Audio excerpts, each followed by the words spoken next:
Vamos a Lucas capítulo 14, versículos del 25 al 33. No los voy a leer todos, pero del 25 al 27 y entonces el 33. En mi Biblia el título de este pasaje es Lo que cuesta seguir a Cristo. Lo que cuesta seguir a Cristo. ¿Sabía usted que ser cristiano legítimo, fidedigno, tiene un costo, tiene un precio? Bueno, podemos decir, evidentemente le costó al Padre su Hijo unigénito. A Cristo le costó la vida, le costó el sufrimiento más grande que un hombre, un ser humano, un ser, punto, pudiera jamás experimentar.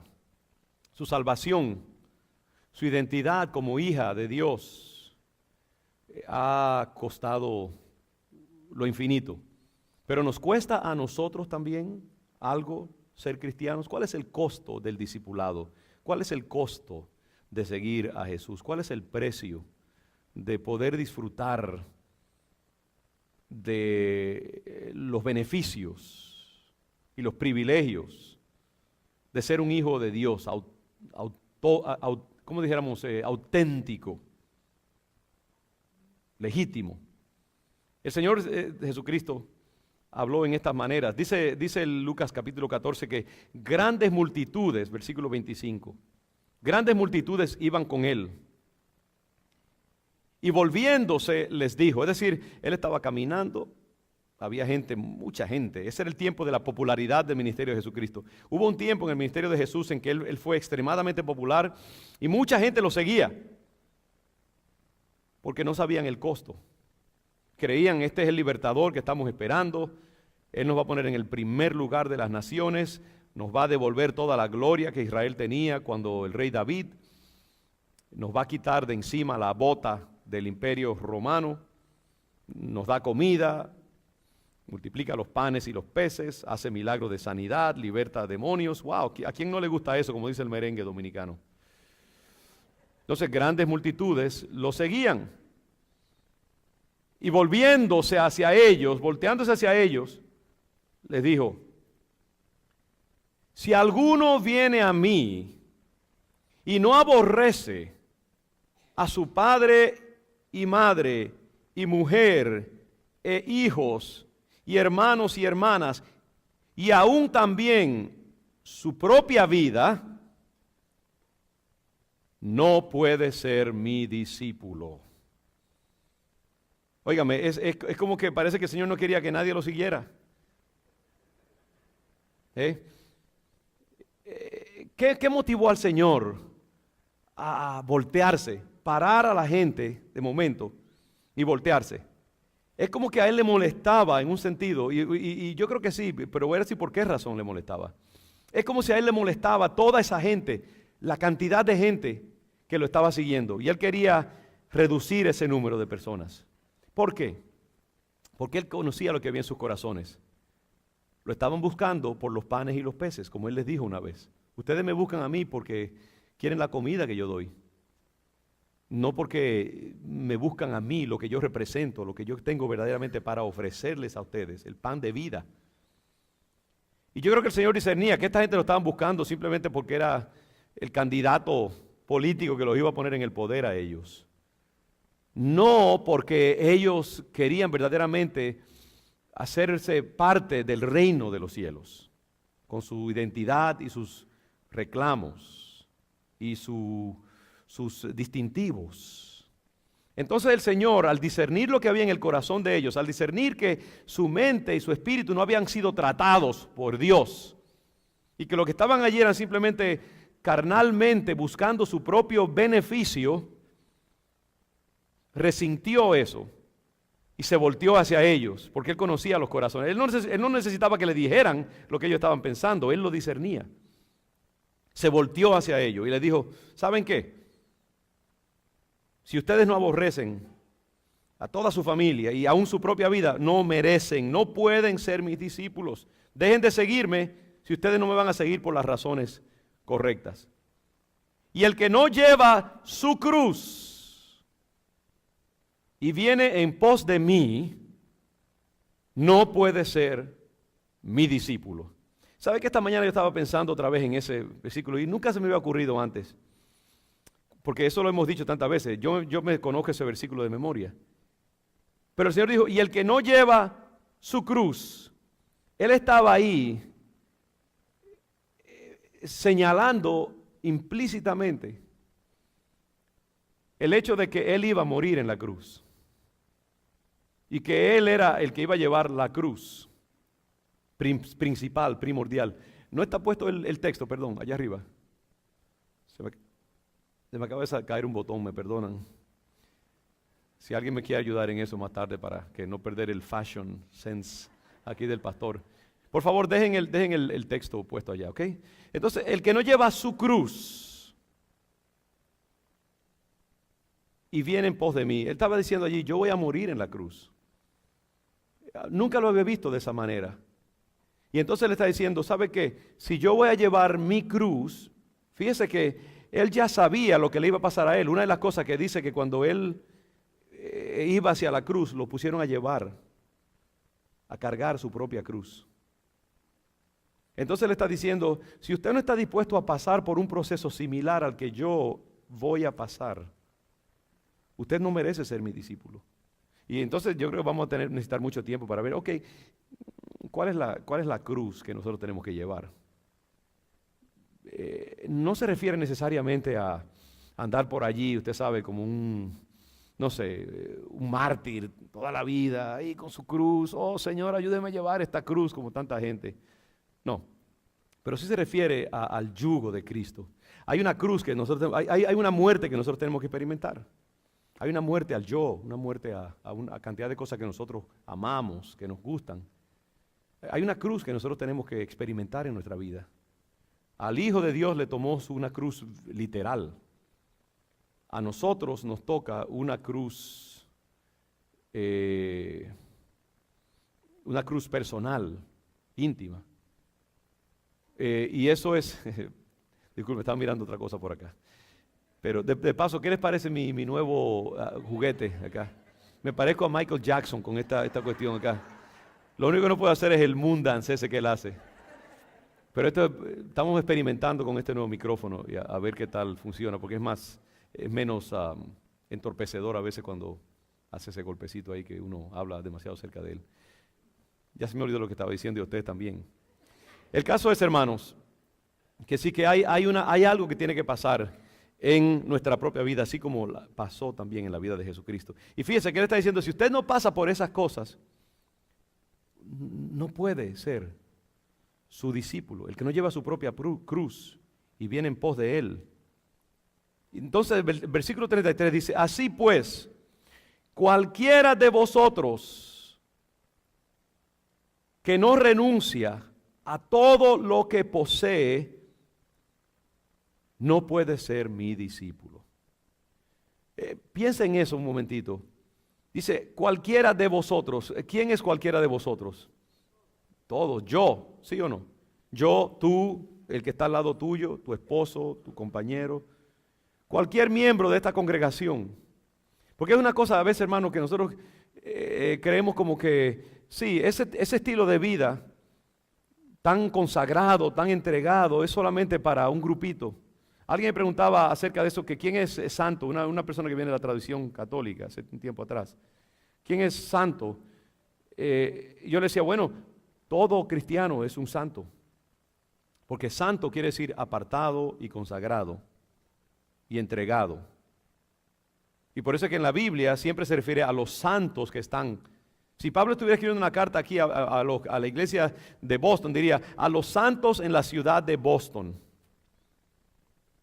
El ser discípulo no es para un grupo escogido y selecto y pequeño de gente. Es para toda persona que se considera un cristiano. Hay un nivel de entrega total. Entonces Cristo está diciendo que cualquiera de nosotros que no renuncia a todo lo que poseemos, simplemente no puede ser su discípulo. En estos próximos meses, de vez en cuando, estaremos revisitando los valores principales de nuestra congregación. Como dijimos al principio del año, este es un año de consolidación, donde queremos enfatizar las cosas que creemos, las cosas que predicamos, las cosas que hemos dicho a través de los años. Y uno de los distintivos de nuestra congregación, una de las metas que nosotros tenemos como iglesia, uno de los objetivos, es el de producir gente radicalmente comprometida con el reino de Dios. Eso está escrito en nuestra misión como iglesia.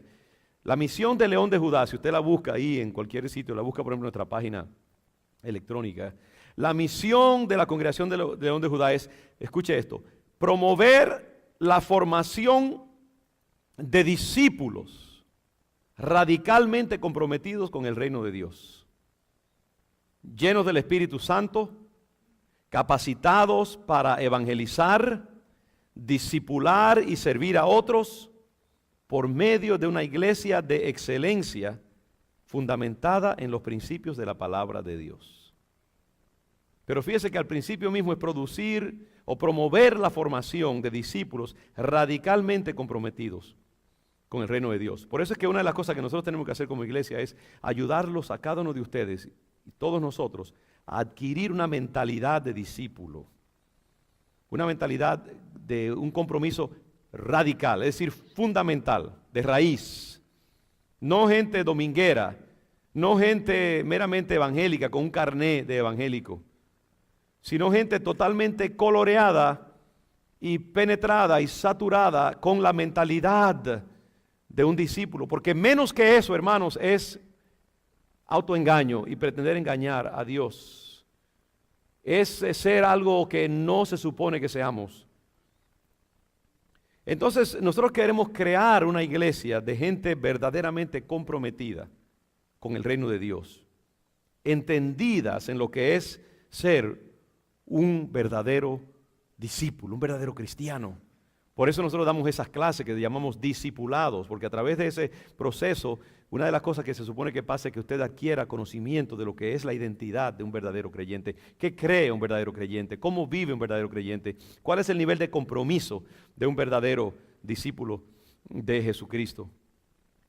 La visión que nos presentan las Escrituras de un verdadero, una verdadera seguidora de Jesús es una persona que lo ha dejado todo. Escriba eso en su Biblia. Lo ha dejado todo para seguir a Jesús a través de toda su vida. Yo tengo que preguntarme a mí mismo, Señor, ¿lo he dejado yo todo por ti? ¿Estoy yo dispuesto a dejarlo todo por ti? Hazte esa pregunta un día y pásate un par de horas pensando en las implicaciones de esa pregunta. ¿Lo he dejado yo todo por Jesús? ¿Estoy yo dispuesto a entregarlo todo? ¿Me he divorciado yo de todo lo que yo amo y todo lo que considero importante y valioso por amor a mi Cristo y para tener una verdadera identidad de discípulo? Esa visión de dejarlo todo para seguir a Jesús es muy diferente a la visión que se ha proyectado en muchas ocasiones acerca del Evangelio y a través de la historia. Muy diferente la visión que nos proyecta Jesucristo. El Evangelio ha sido a veces presentado como una mera religión que nos prepara para ir al cielo. Y eso es todo. Con todo respeto a los hermanos católicos, ¿se ha fijado usted, por ejemplo, cuando yo paso, por ejemplo, por una iglesia católica? De nuevo, no es una crítica, porque los evangélicos tenemos muchas cosas que aprender y que mejorar en nuestra propia. No se preocupe, que tenemos muchos esqueletos en nuestro propio closet, pero es algo interesante.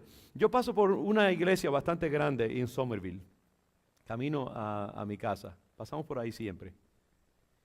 Y cuando yo veo, durante el día, por ejemplo, cuando tienen misas, casi exclusivamente la gente que sale de ese lugar son ancianos.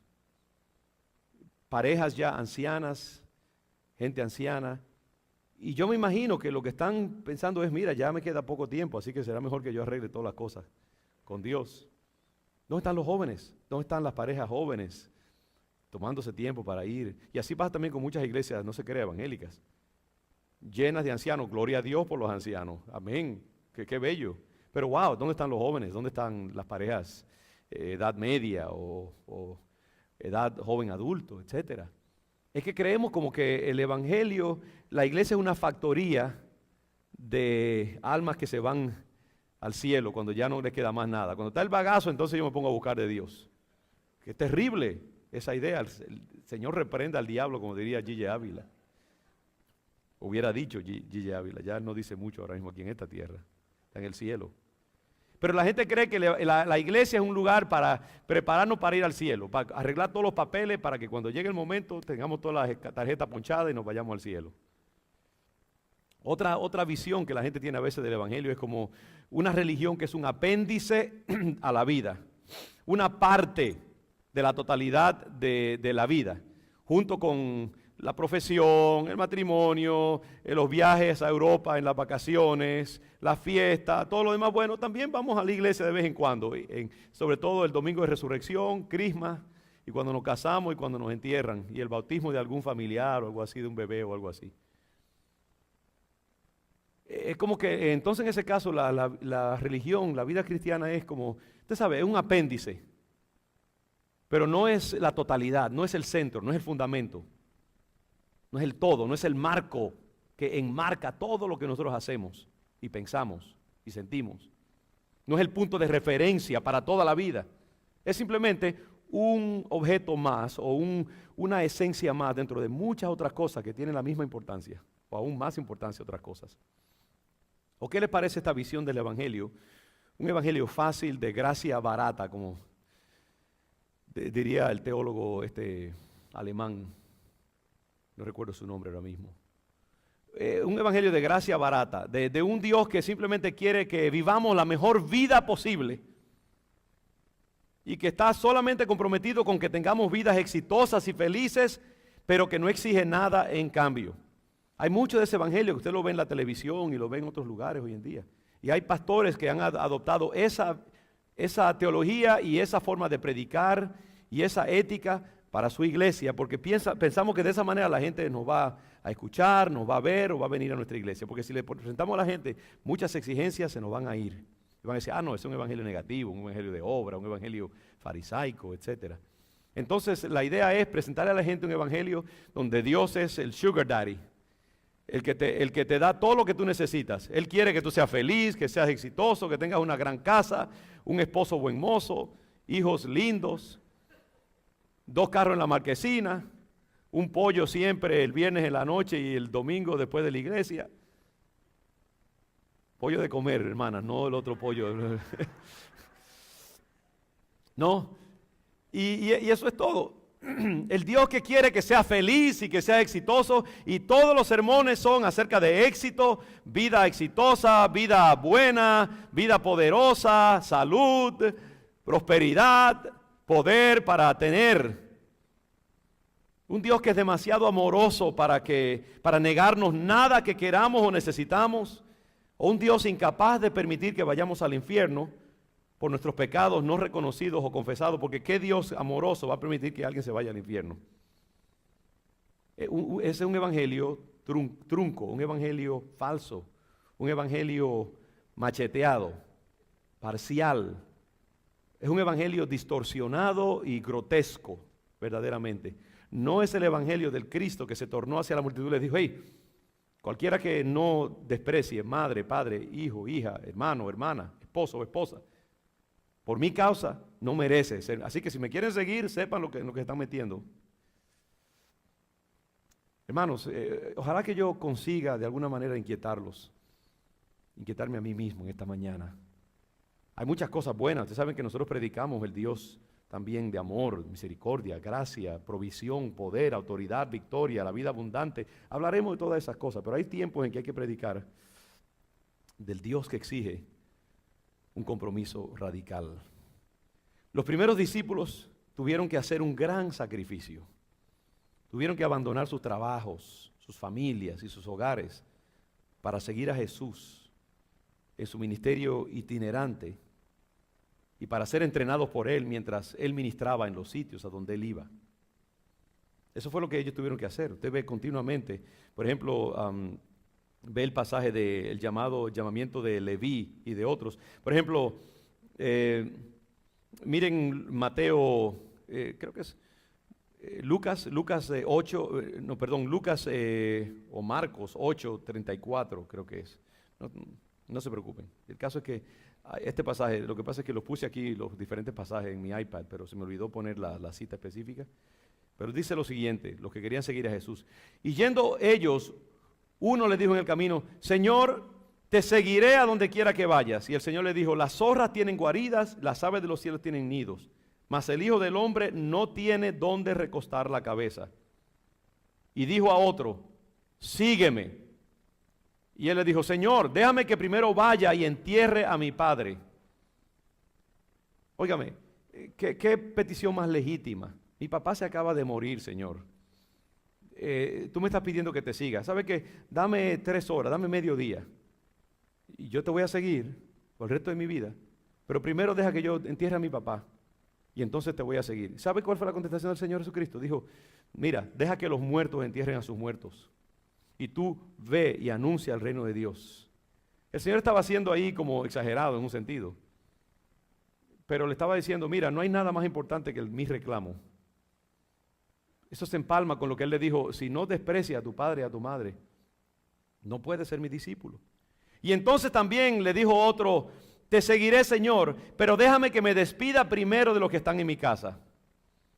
Y Jesús le dijo: ninguno que poniendo su mano en el arado mira hacia atrás es apto para el reino de Dios. El Señor era un maestro consumado y Él aprovechaba siempre oportunidades para decir cosas escandalosas, cosas que provocaran, que intrigaran a la gente, que los pusieran a pensar. Entonces lo que quería allí señalar no era tanto que este hombre no pudiera ir y despedirse de su familia correctamente. No, lo que él quería era oponer una verdad aún superior a esa. Y recordarnos a todos nosotros que una vez que nosotros comprometemos nuestra vida con el Señor, no podemos estar mirando atrás a lo que dejamos atrás. Oh, si yo hubiera hecho esto. Oh, si yo hubiera proseguido con esa carrera tan prometedora.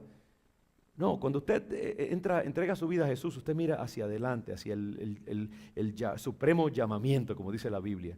Dejando lo que queda atrás, dijo Pablo, y mirando hacia adelante, prosigo hacia la meta.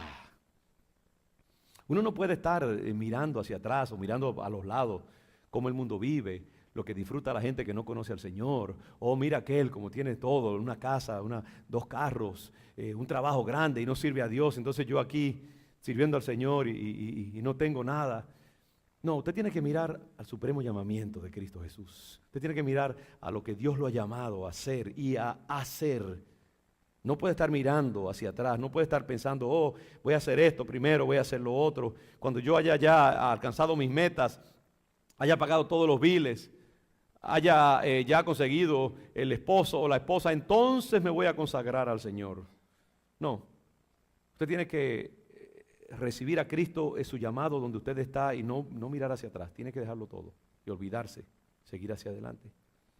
Entonces, eso es lo que hicieron estos primeros discípulos. Tuvieron que abandonar sus trabajos, familias, hogares para seguir a Jesús en su ministerio itinerante y para ser entrenados por Él mientras Él ministraba por los sitios a donde iba. Eso es lo que vemos continuamente en los evangelios. Los discípulos siguiéndolo a Él, estos allegados que Él iba a usar para servir más adelante el reino de Dios. Donde quiera que Él iba, ahí iban ellos.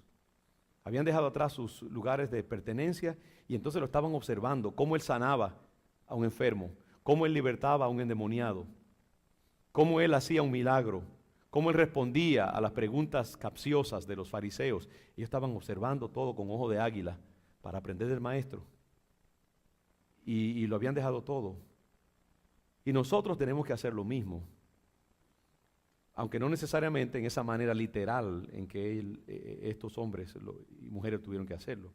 Pero hay algunos elementos que sí tenemos que reproducir de esos primeros discípulos. Si tú quieres ser un verdadero seguidor, una verdadera seguidora de Jesucristo. Muchos de ustedes son nuevos en la fe. Están visitando la iglesia para conocer más del Evangelio. Yo les llamo, ahora que están en esa etapa joven y fresca de la vida cristiana, a entrar de lleno. No se conformen con ese evangelio fácil de tanta gente que viene a la iglesia como si fuera simplemente una transferencia de una membresía a otra. Vengan a una vida, vengan a un estilo de vida, vengan a un compromiso, vengan a una inmersión, vengan a un bautismo, no vengan a una membresía en una organización. ¿Qué quiere decir ser un discípulo? ¿Y cómo podemos nosotros reproducir los mismos hábitos que ellos ejemplificaron? Número uno, tenemos que aceptar a Cristo como Señor de nuestras vidas. Diga usted Señor, diga Señor. ¿Qué quiere decir esa palabra?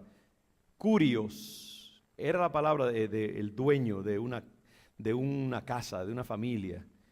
Curios, traducido al español, Señor. Era el patrón, era el dueño de los esclavos, era el jefe de familia, era el que tenía derecho de vida o de muerte sobre los esclavos. Era la persona que mandaba en el hogar y en toda la casa. Y eso quiere decir que cuando nosotros decimos Jesús es mi Señor, quiere decir que Él es dueño de todo lo que nosotros tenemos. Nada es nuestro. Jesús manda totalmente en todas las dimensiones de nuestra vida. Como decía el hermano Isaías, ¿no? Cuando usted sirve a Cristo, usted no puede estar pensando en la conveniencia. Usted se debe a una ética, a un compromiso, un pacto que usted ha hecho con el Señor. Usted no está ahí escogiendo, no, usted no tiene derecho a escoger. Usted tiene que hacer lo que dice la palabra del Señor. Jesucristo es su Señor, es su dueño. Hay que obedecerlo en todas las áreas de la vida. No podemos negarle al Señor ninguna área de nuestro ser interior. Se trata de una entrega radical. ¿Usted recuerda el caso de Abraham e Isaac? Cuando Dios le dice a Abraham, sacrifícame a tu hijo, tu único hijo, ese hijo que él había esperado 100 años para tener, y que ya cuando es un adolescente, ahora Dios le dice, ahora mátamelo y sacrifícamelo. Usted ve que el llamado a una entrega radical no es solamente para estos tiempos, ni era para los tiempos de Jesús. Dios siempre ha escogido y ha exigido una entrega radical. Y cuando Él le pidió a Abraham que sacrificara a su único hijo, lo estaba probando para ver si Abraham había pasado por el proceso interno de aceptar a Dios como su Señor y su dueño, y de no negarle nada, ni cuestionar nada que Él le pidiera. Y entonces Abraham tuvo que escoger, ¿qué amo yo más? ¿A mi hijo o a este Dios escandaloso que me está pidiendo algo verdaderamente grotesco y terrible? Y Abraham tuvo que pasar por esa experiencia. Así de radical tienes que ser tú, tengo que ser yo para la entrega. Nosotros como iglesia queremos producir una iglesia pareja, una iglesia completamente de gente y pareja, en el sentido de que no tengamos áreas frías y calientes en la congregación. Mi deseo es que todos nosotros abracemos el llamado radical de Cristo a esa vida de entrega total. Tenemos que dejarlo todo, es decir, primero recibir a Cristo como Señor. Segundo, tenemos que dejarlo todo para seguirlo a Él. En nuestro corazón se tiene que dar una operación radical. A la luz de nuestra entrega y lealtad a Él, todo lo demás tendrá que parecer insignificante. Por eso es que Él dijo, si tú no aborreces a tu padre y a tu madre, no mereces ser. No es que tú ahora te pongas a odiar a tu papá y a tu mamá, o que odies a tus hijos y a tu esposa. No, esa no es la idea. Lo que el Señor quiso decir fue, mira, tu compromiso conmigo, tu entrega al reino, tu lealtad a mí, tu valorización de los reclamos y los valores del reino de Dios y de mi vida como hijo de Dios, Señor tuyo, tiene que ser tan grande, tan radical, tan poderoso, tan intenso, que en comparación con el afecto que tú le tengas a tu papá y a tu mamá, a tu esposa y a tus hijos, la diferencia sea tan grande que parezca como si tú los aborrecieras. ¿Usted entiende? Eso es lo que Él quiso decir. El que no los niega, porque si usted mira a Jesús siempre, usted ve que el Señor minimizó a María, a su mamá y a sus hermanos. No que no los valoraba, pero es que a la luz del reino de Dios ellos eran, bueno, cuando dijeron, bueno, tu madre y tus hermanos te buscan, ¿qué dijo Él? Bueno, ¿quiénes son mi madre y mis hermanos? Mi madre y mis hermanos son los que escuchan la voluntad de mi Padre y la hacen. Esos son mi madre y mis hermanos. Porque cuando tú estás en el reino de Dios, ahora los valores son diferentes. Ya no es tanto ni siquiera tu familia de sangre, es tu familia de fe la que más importa. Sinceramente, ahora, tu familia de sangre, sí, tú los vas a amar, vas a ser bien responsable con ellos, vas a cuidarlos. Claro que sí, lo vas a valorizar. La Biblia habla mucho acerca de eso también. De las viudas, por ejemplo, y los hijos, dice, primero atiendan a su familia en vez de echar la carga a la iglesia. Primero atiendan y también a la familia de la fe. Pero la idea es que primero, ante todo, tu lealtad número uno es a la familia de la fe, al reino de Dios, a los valores del reino de Dios. Óigame, yo sé que muchos de ustedes ahora mismo están ahí moviéndose incómodamente en sus asientos, porque es algo muy, muy difícil de entender, pero es lo que dice la palabra del Señor. Tenemos que ser discípulos, hermanos, y no meros afiliados o miembros de una iglesia. Un discípulo, ¿qué es un discípulo? Es un aprendiz residente. Un aprendiz residente. ¿Qué hace un discípulo? ¿Qué hacían los discípulos de Jesucristo? ¿Qué debemos hacer nosotros? O un discípulo, por ejemplo, que está siendo mentoreado por alguien. Número uno, un discípulo vive en la casa de su mentor y ha dejado su propia casa. En la Edad Media, por ejemplo, estaban los aprendices de un oficio. Y cuando una persona se convertía en un aprendiz, él dejaba su casa y se iba a vivir a la casa de su maestro.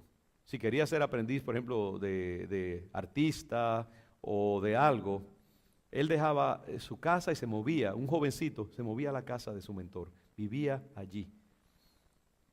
Y nosotros tenemos que hacer algo así también, tenemos que dejar nuestra propia casa, nuestra propia cultura, aún nuestra casa física, personal, en términos de las emociones, y tenemos que mudarnos a la casa, al reino de Dios. Tiene que haber una transferencia mental.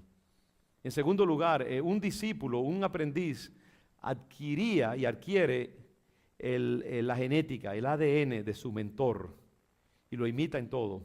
Una persona que está siendo entrenada en una disciplina o en una profesión o un oficio, en la Edad Media y a través de todos los tiempos, otra de las cosas es que se supone que al final de su aprendizaje es como que la vida de su mentor ha pasado a él.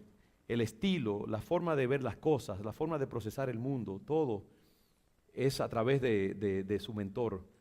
Y así se supone que nosotros, a través de nuestra vida cristiana, nosotros seamos más como Cristo, tengamos más los valores del reino de Dios dentro de nosotros.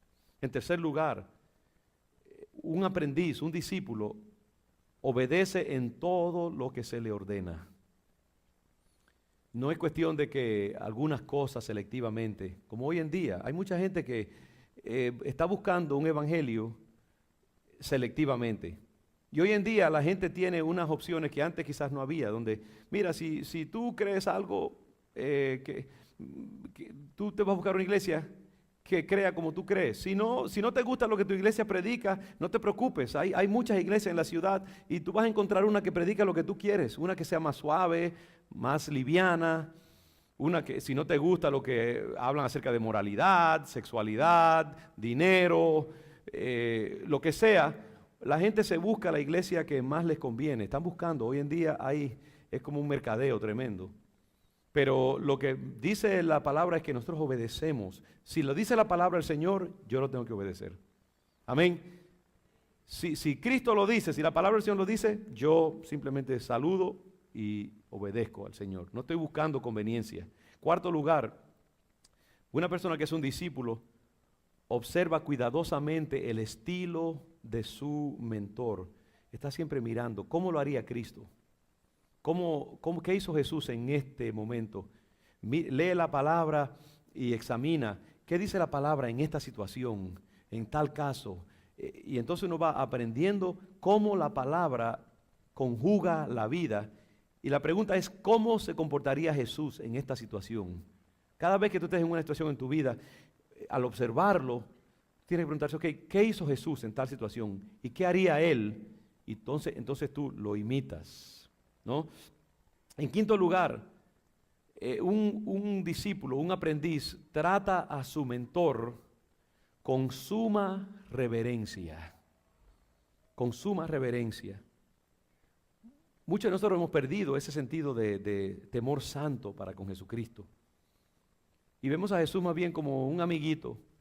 Ahí el Señor ese de proverbial, los cuadros piadosos, rubios generalmente, de ojos azules, tiernos, con una ovejita en la mano.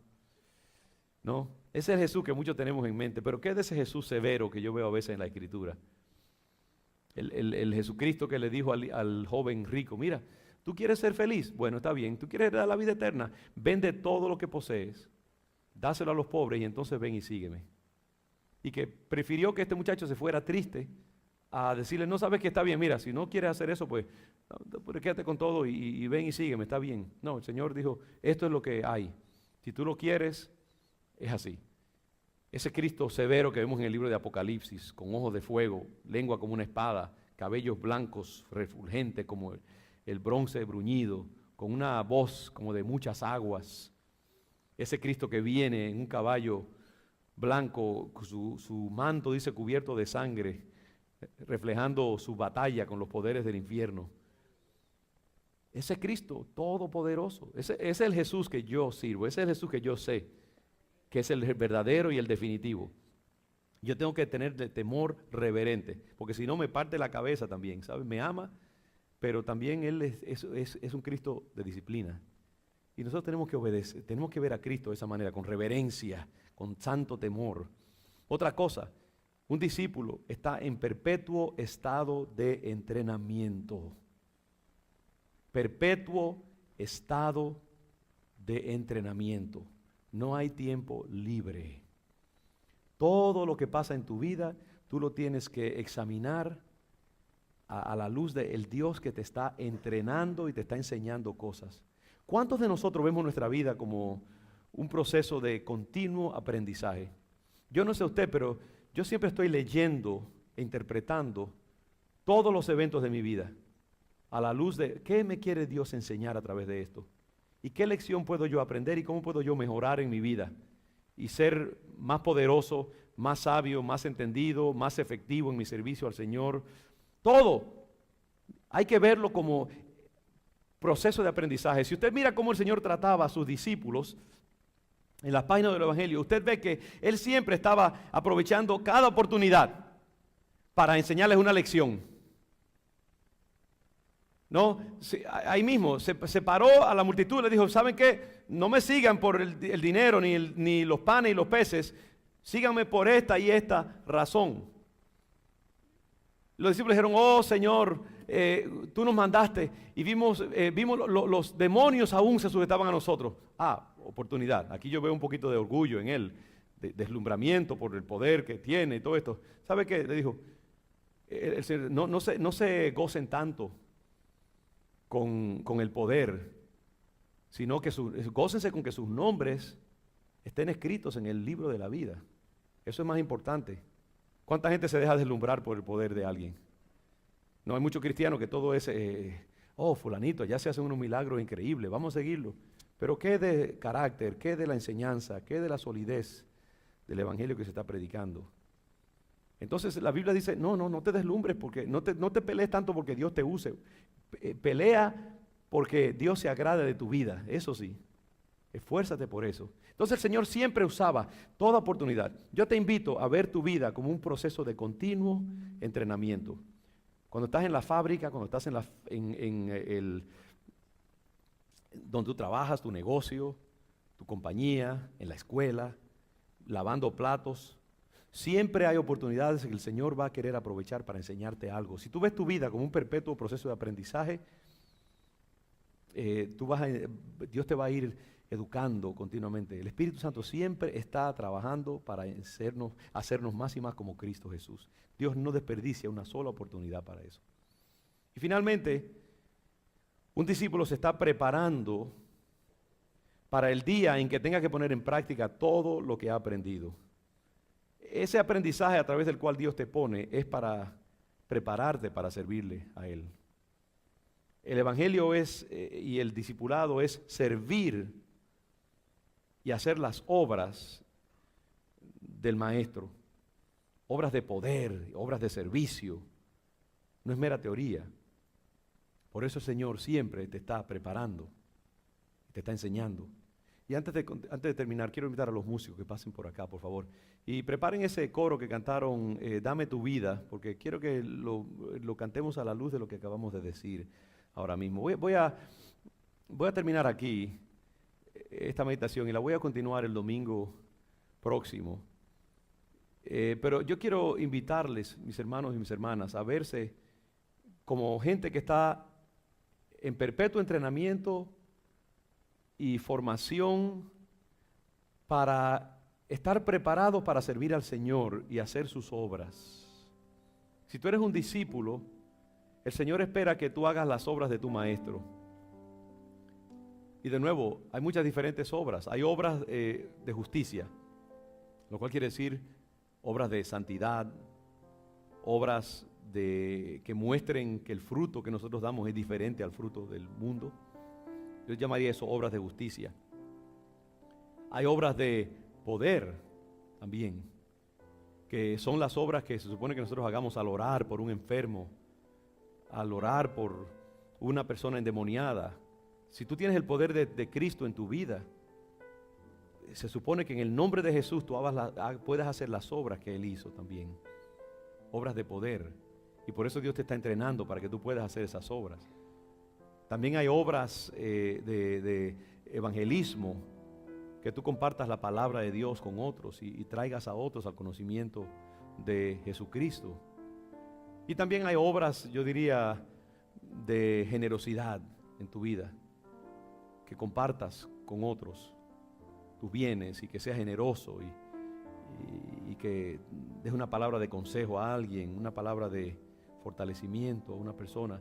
Pero para todo eso tú tienes que estarte entrenando y dejando que el Espíritu Santo te vaya formando, vaya quebrantándote, vaya crucificándote. Tienes que ponerte el yugo de Cristo sobre tus espaldas. Aprended de mí que soy manso y humilde, dice, llevad mi yugo sobre vosotros y hallaréis descanso para vuestras almas. Amén. Mis hermanos, el Señor nos llama en esta mañana a asumir una identidad genuina. Gracias, hermanos. Una identidad genuina de discípulos. Lea eso mientras estamos cantando allí un momentito, mientras escuchamos la música. Quiere el Señor formarnos, quiere el Señor formar a la Congregación León de Judá como una congregación radicalmente comprometida con el reino de Dios. Pídele al Señor en esta mañana que te haga como uno de los suyos verdaderamente. Yo quiero invitar, si hay alguien también que todavía no ha hecho su profesión de fe al Señor, no ha entregado su vida a Jesús, y sienten esta mañana el llamado del Espíritu Santo. Mientras estamos cantando, quiero abrir una oportunidad a cualquier persona que está acá, que quiera entregar su vida a Jesús, quiera comenzar el camino de un discípulo, la jornada de un discípulo. Si tú sientes que Dios te está tocando, te ha llamado en estas últimas semanas o en esta misma mañana, te invito a levantar tu mano. Puedes hacer ahora mismo o puedes pasar aquí al frente mientras cantamos ese coro y estaremos atentos para orar por ti. Poner tu vida en las manos de Jesús, bendecirte y a iniciarte en ese proceso de seguimiento al Señor. Así que este altar está abierto para cualquiera. O si tú quieres simplemente decir, Señor, ¿sabes qué? Yo entiendo ahora lo que es ser un discípulo y quiero consagrarme a ti. También te invito a pasar aquí adelante o ponerte de pie en señal de subrayar lo que tú has escuchado y de aceptarlo y hacerlo parte de tu corazón y de tu vida, porque esos gestos también tienen importancia. Pero bajemos nuestras cabezas un momento. Entonces, Padre,